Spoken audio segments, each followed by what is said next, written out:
ዓለም ኣብ ቪላን ሰርቪስን ገዚኡ ቪላን ሰርቪስን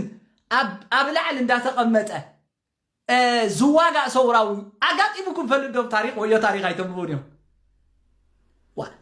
ሃፍቲ ክንገብር ደሊና ድብል ሰውራዊ ሰሚዕኩም ትፈልጡ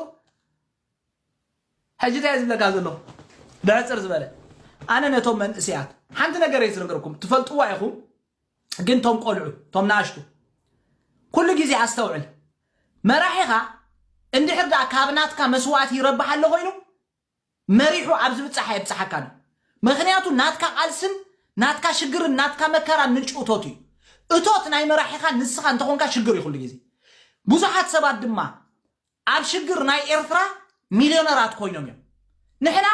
ኣነ ዝበልዓክዎ ገንዘብ የለን ዓፋፍ ኣነ ኣኪበ ገንዘብ ኣዋፁ ኢለኩም ኣይፈልጥን ገንዘብ ንዓይ ኣይትኸፍሉንን ኢኹም ሂብኒ ዝፈልጥ ፍጹም ፍጡር የለን ንዓይ ገንዘብ ኤርትራዊ ክንዲዚኣ ካብ ዝኾነ ሰብ 10 ዓመት ኣብዚ ሜድያ እንዳማተይ ገንዘብ ሰሪቕ ኣይፈልጥን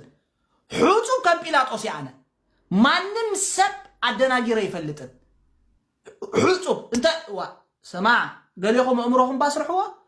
ኣነ ካባኹም ካብ ኤርትራውያን ኣዋፁባ ሃቡንባ ከምዚ ኣግበሩባ ኢለ ቅርሺ ወሲደልኩም ኣይፈልጥን ድሓር ኣነ እንታይ ብለኩም ኣለኹ መሲልኩም ተዋግኡ ነብስኹም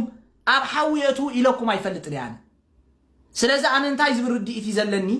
ንስኹም ጽባሕ ንግሆ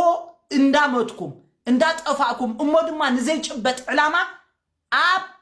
ገደል ክትኣትው ኢኹም ኣቲኹም ኢኹም ካብ ዝበዛሕኩም ተረፍ ሕርቃንኩም ኢኹም ምሳና ትበኣሱ ንሕና ረኣይና ወላ ሓንቲ ይኮና ንሕና ወላ ሓንቲ 10 ዓመት ኮዛሪብና ኢና ግን ክትምራሕ ከለኻ መራሕትኻ ክትቆፃፀር ኣለካ መራሕትኻ ዘይትቆፃፀር እንተኾንካ መን መራሕካ ዘይትፈልጥ እንተኾንካ ጥፋኣት ይጉዕዞኻ ስለዚ ቃልስኹም ወይ ዋቴቨር ትዘረባኹም ድሓን ዘረባኹም ክንብሎ ኢና ዘረባኹም ቁም ነገር ክህልዎ ሓደ ቁም ነገር ክትበፅሑ እንታይ ይብለኩም ኣለኹ መራሕትኹም ተቆፃፀሩ ገሊኦም ይትረፍ ክመርሑኻ ክትመርሖም እኮ ጋዶ እዩ ተረዲኹ